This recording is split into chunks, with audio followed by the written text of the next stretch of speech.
In this episode, I'm going to prove to you that you are a psychic. And I'm going to give you some details and maybe scenarios to explain why I can prove that you are also a psychic. Welcome to the Soul Alignment Mentor Podcast. I'm your host, Angie, and I'm inviting you to explore the depths of self-sabotage, limiting mindsets, and the beliefs that hinder our progress in life.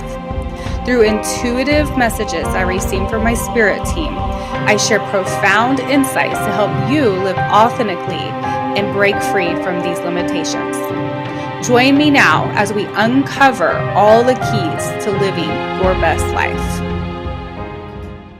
Welcome back. My name is Angie, and I'm your Soul Alignment Mentor, bringing you intuitive messages from my spirit team to help you align with your most authentic and highest self. If you have been following me for a while, you know that I have been absent for a few weeks, and that is because I often will take times to go and learn more so that I can be a better healer and an intuitive and just person overall. Like, my desire is to hold the frequency of love at a high level that I can not only stay in tune for myself and continue to grow as a human and radiate that into the world, but also so I can carry that and support others in finding it in themselves. Because the reality of it is we are all a mirror.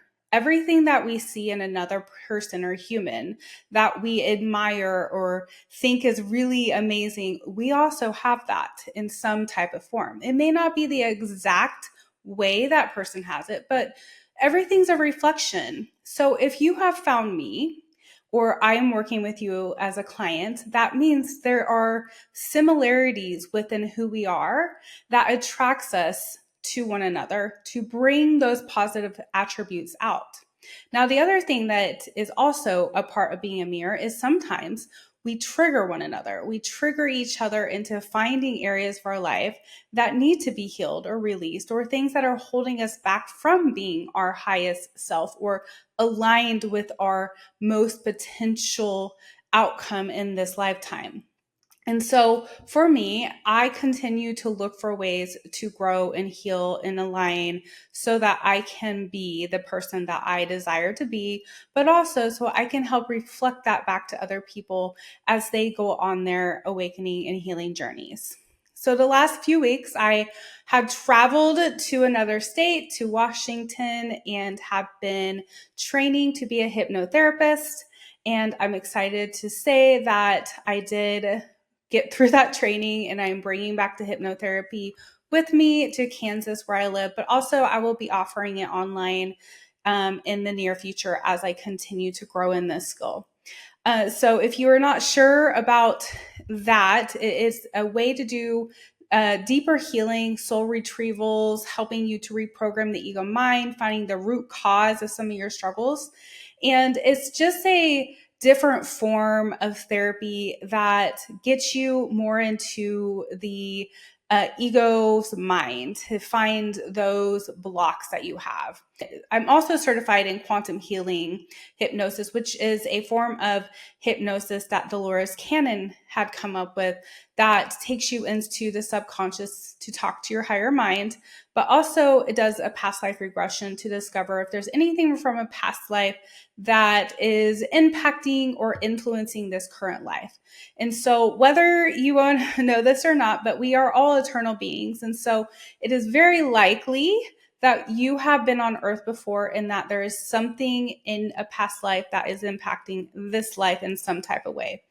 And so those forms of healing are just two ways I am offering the healing services that I have, but I also do intuitive psychic readings, and I do mediumship readings, and I also just meet with people one-on-one weekly to do healing work. And so if you are looking for somebody to work with and you're not sure where to find that, then come over and check out my services, check out my membership, where you can sign up to work with me weekly or bi-weekly or whatever fits your time and budget. And I'd be happy to support you in that. So let's dive into this. How do I know that you're psychic? Well, I'm a psychic. So I do know that you are. And I have always had these strange abilities since a little girl. Now, when I was younger, I didn't necessarily know that this is what it was. And there's a distinct difference between being a medium and a psychic. And so let me explain that before I jump into this. If you have taken my mediumship course, you already have learned this, and you understand that there's two different energies that you're working with. So for those of you that are not aware, let me explain this to you. So psychic abilities are just kind of a natural ability that we all have. It's something that we can fine tune and we can learn how to use, but we all have it. There's not anything that takes that away from us, because our psychic abilities are connected to our soul, our higher self, and our intuition. And when we're able to bypass the ego mind, or try to notice that the ego mind is getting in the way, and we can listen to our heart, or to those subtle little frequency changes in our energy or in our thinking, or subtle ideas that come up, that is our intuition, which gives us abilities to be a psychic. Now, mediumship is a different type of energy, and I have a belief that we all are capable of being a medium as well.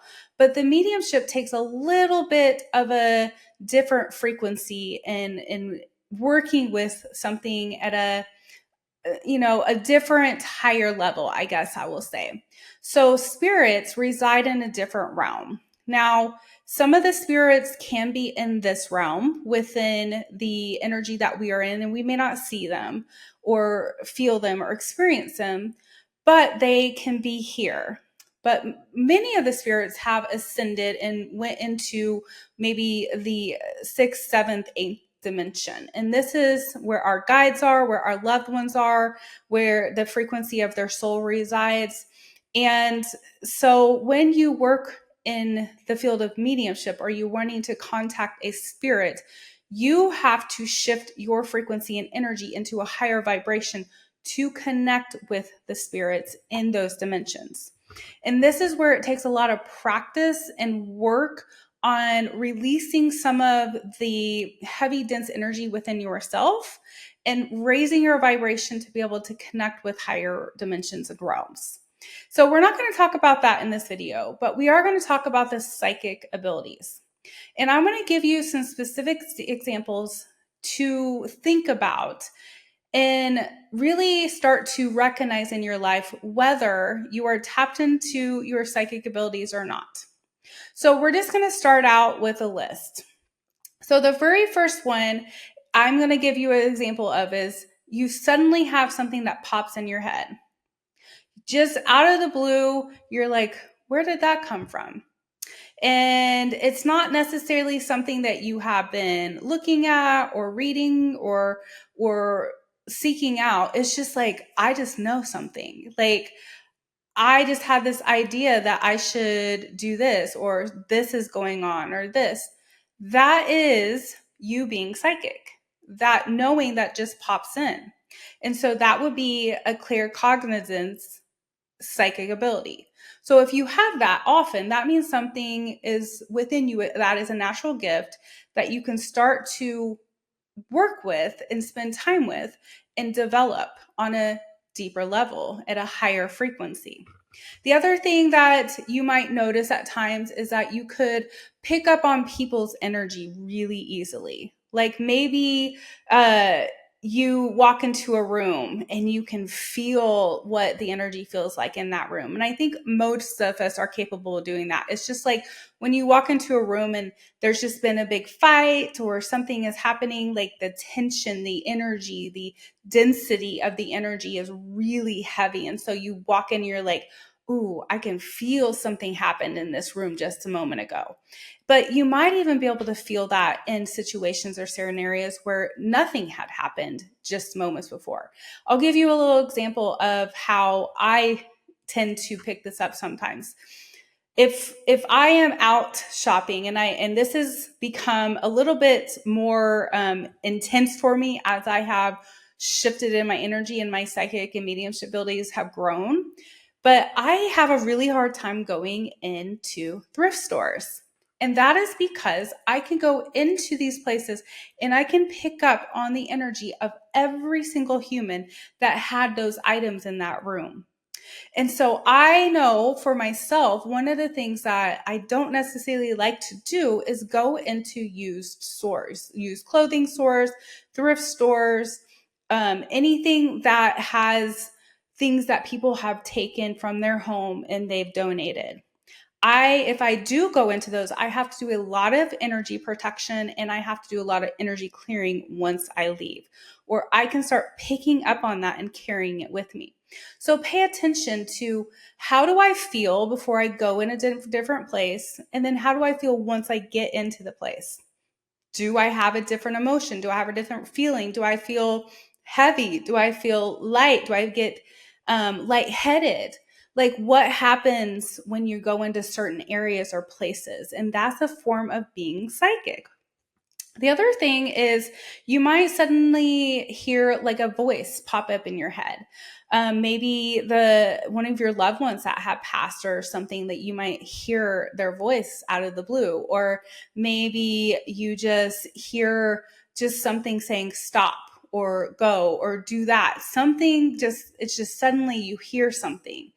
And that is also a form of being psychic. That means that you're a clear audience. And so if you were to spend time meditating on that ability, that could be enhanced and grown, and you could start to work with that gift a little bit more. Another thing that is a psychic ability is gut instincts or feelings that you get in your gut. Like, your intuition is like, I shouldn't do this, or I should do this, whatever that might be. So you might feel this like warning come up in your body, or this idea that comes up and you're like, I think I'm supposed to walk this way instead of this way. And then you discover later that had you gone that way, this may have happened, or had you not done this, this wouldn't have happened, whatever that would be. So that is a form of being psychic. And so I want to give you and I'm going to pause here and give you a fun little exercise that you can do to practice this one in particular. And when you have time, or even when you don't, like, just trust your higher self to guide you. If you want to go that deep and start trusting your higher self to guide you, then just add this into your day. When you are about to go to a store, or you're about to do something, ask your higher self to help guide you on the way that you get there. Because us humans are really good at having habits, and we tend to do the same thing over and over and over. And that means that we're not always listening to our heart. We're not always listening to our higher self's guidance. And so next time you go somewhere, try to tune into your heart and your higher self and ask, should I go this way or should I go this way? And listen. I'll give you a really cool example that happened to me. So this has been probably a year or so ago. I was really focusing on trying to add this into my life. And I had to go to the grocery store. I think I had to get cat food or something. And I only had a certain amount of time to get this done between my clients. And so I'm thinking, okay, there's a store that's literally 5 minutes from me. I'm just going to run over there. I'm going to get it and come back and be here in time for my next client, which I actually had enough time. It's just, I wanted to be back and ready. So I got in my car and I started to drive towards this place. And when I got to a stoplight, I heard my higher self say, you should go straight instead of turn and go to that store that you want to go to. And I'm thinking, that doesn't make sense, because this is going to take longer for me to get to this other store than it will this one. But something in me said, okay, I'm going to trust this. I'm going to trust that my higher self's guiding me towards something that I need, or that I don't even know I need. And so I decided to go ahead and go straight instead of turn. And as soon as I got through the stoplight, I got an alert on my phone that popped up, and it was for a coupon for the exact cat food I was going to buy at a pet store that I was about to go to. And so that was a way the universe said, ding, you made the right choice. So neither choice was wrong. It didn't matter which one I did. It's just that's a fun tool in a way that you can kind of play around with your higher self and your intuition and see if you can hear what the guidance is without allowing your ego mind or the habits that we have every day to get in the way of listening to your higher self. So try that, see what happens. Like if you don't have anything important that day, maybe just see where the universe or where your higher self guides you, where you will end up in your little town or your big city, whatever. Maybe there's an assignment that your soul has that day that you'll get to go discover because you listened to your higher self. Another way of being a psychic is having dreams, having vivid dreams. If you have vivid dreams and you kind of wake up and you're like, I remember that dream, but I don't know what it means. Take some time and ask your higher self, what did that dream mean? I am a dreamer. I have dreams. I have messages that come through dreams. Sometimes it takes me a while to understand what the message is that I get in a dream, but I often have these really vivid, intuitive dreams, and they could seem so out there and not related to anything. But when I tune in and I ask my higher self, what did that dream mean? I usually get some kind of an answer or a guidance on what that meant for me or for something that I was doing or sharing with the world. So pay attention to your dreams. Dreams can be a form of being a psychic. Another one is like thinking about somebody and then suddenly they text you. So we often, without realizing it, pick up other people's energy. So if you're thinking about somebody, they're going to feel it. And if somebody's thinking about you, you're going to feel it, especially if you're really in tune with your energy and with your higher self. And so the more in tune you get with energy, the more you understand the different subtle energies that you get of like, oh, this person just popped up in my head and then suddenly they text me. That was me picking up on their energy, thinking about me, or vice versa. Maybe you're thinking about somebody and that means that you're meant to reach out to them. So listen to those little inner prompts and trust yourself. I think that's probably the hardest part about developing your psychic abilities is trusting yourself. And what I often tell my clients is like, allow yourself to be wrong so that you know what it feels like to be right. Because not a single one of us humans are right all the time. And if somebody comes to you and says that they're 100% always right, then run the other way, because that cannot be possible as a human. And, you know, unless you're Jesus or Buddha or some really high master teacher that is very, very in tune with the divine, then it's likely you could be about 99% accurate. But don't get sucked up in the idea that everything has to be right, because that is not what the human experience is about. It's about learning from our experiences. And that means getting things wrong sometimes. And when we get things wrong, we know how to get things right. And so trusting yourself and developing that ability without criticizing yourself or shaming yourself when you do get it wrong. Another thing that could come up is you might know what somebody's about to say. Like you might be having a conversation with somebody or sitting with somebody and you suddenly think, oh, they're about to say this. Or you kind of perceive or think before they say that and be like, I knew you were going to say that. That is a form of being psychic. And so you pick up on things that people are thinking or about to say before it's done. Another way that you could be a psychic is if you get like random energy changes in your body. So let's say like you get suddenly cold or you suddenly get hot or you suddenly start to feel like a little off or confused.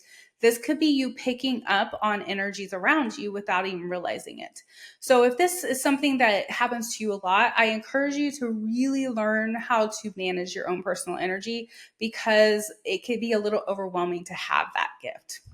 And that's going to lead me into the next one, which is the empathetic or somatic psychic abilities. Now, I have this as well. So, somatic or empathetic abilities means that you are picking up on people's emotions and you're picking up possibly on their physical pain as well. And this is something that I think I've always known, but it came to me while I was at my training the last few weeks on a deeper level. Like, I understood it at a deeper level. And I'm just going to give you this example. Before I went to the training, I started having really bad pain in my right side around my kidney area. And I have had kidney stones before. And so I was starting to freak out, like, oh my gosh, I have a kidney stone. This is not good. Right before my training, like, what is going on? And so I started taking things to try to, pass it or prevent it, whatever I could do. And then I just kind of got to the point where I'm just going to pray that it works out. Well, while I'm at the training, we are going around and sharing, and I happen to be the first person to say something at this particular time that we're meeting. And I say something about, gosh, my kidney has really been hurting lately. I think I might have a kidney stone. And so everybody's like, oh, we're so sorry, whatever. Well, then the next person beside me starts talking about kidneys and pain kidney. And I can't remember if it was their kidney or somebody else that was around them. And then the next person starts talking about how they're about to donate a kidney to somebody that had kidney problems. And what was interesting is as each person began to share about these connections with pain in the kidney, this aha moment came on, and I was like, oh my gosh, I have been picking up on these people's energy because I was about to be around them before I even met them.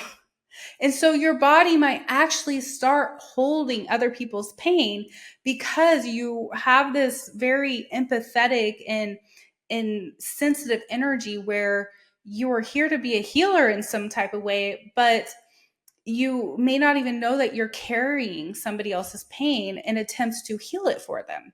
So we have to be careful not to pull other people's pain into our own body and make it ours, thinking that we're going to help them. And this could be on a completely unconscious level.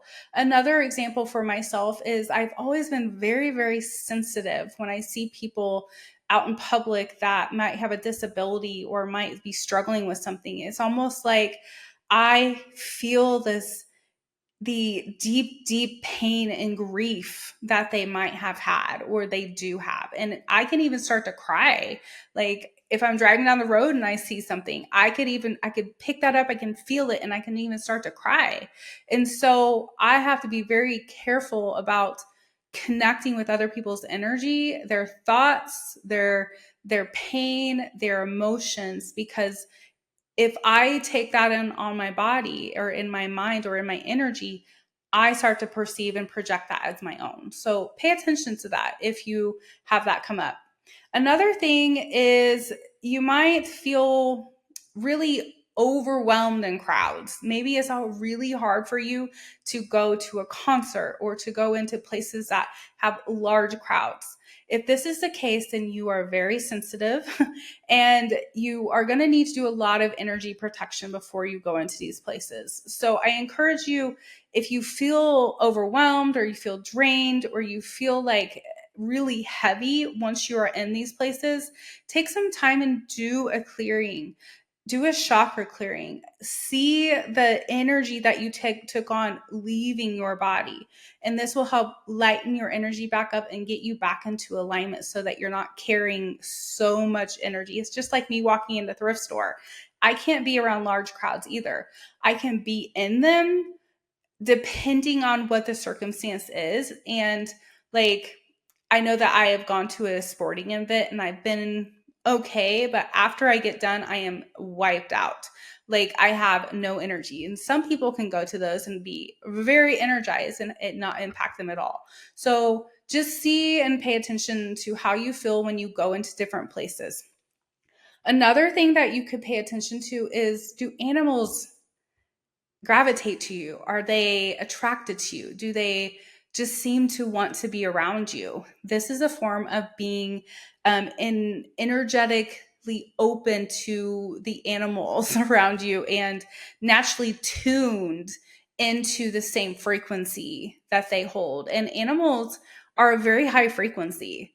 And so when you are attracting animals, that means that you are vibrating at the same energetic level and they feel safe with you, which is a positive. And that could even be with children as well. Like if children love being around you and they're attracted to you and you feel safe to them, that means that you are vibrating at a higher frequency, because children have yet to be programmed by the ego and are not as dense as us adults. And so pay attention to that.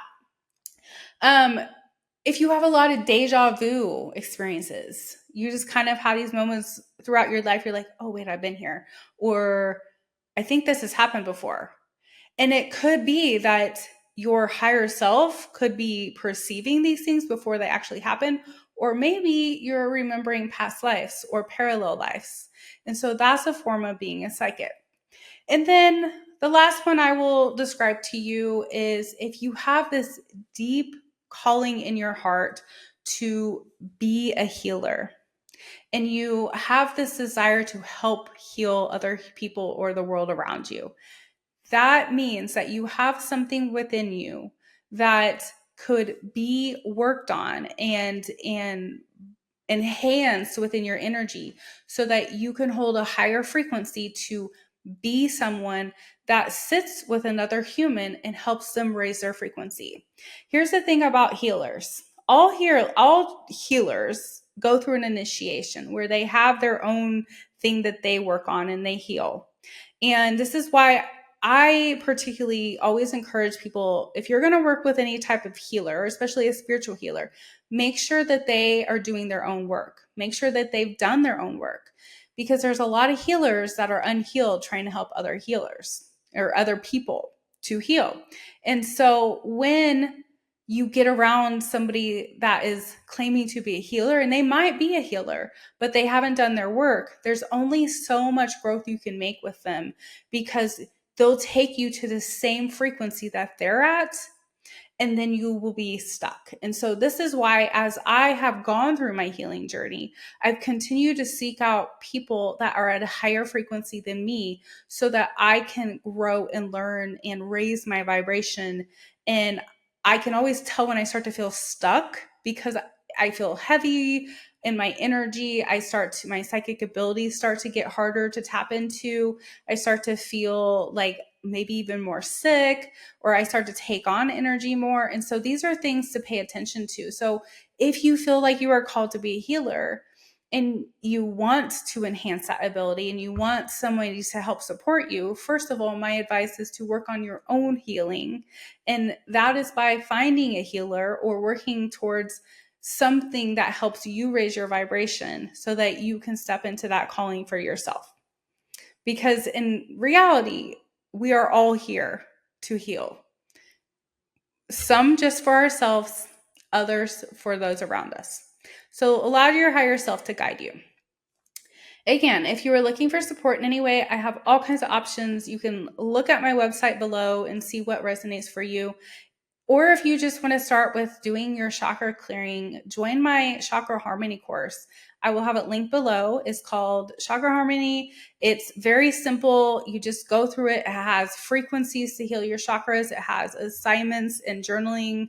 It has meditations, all the things that you need to start working on releasing dense energy in your chakras. Until we meet again, I wish you all the best day, night, evening, whatever time it is for you. I send you all the universal love. Namaste.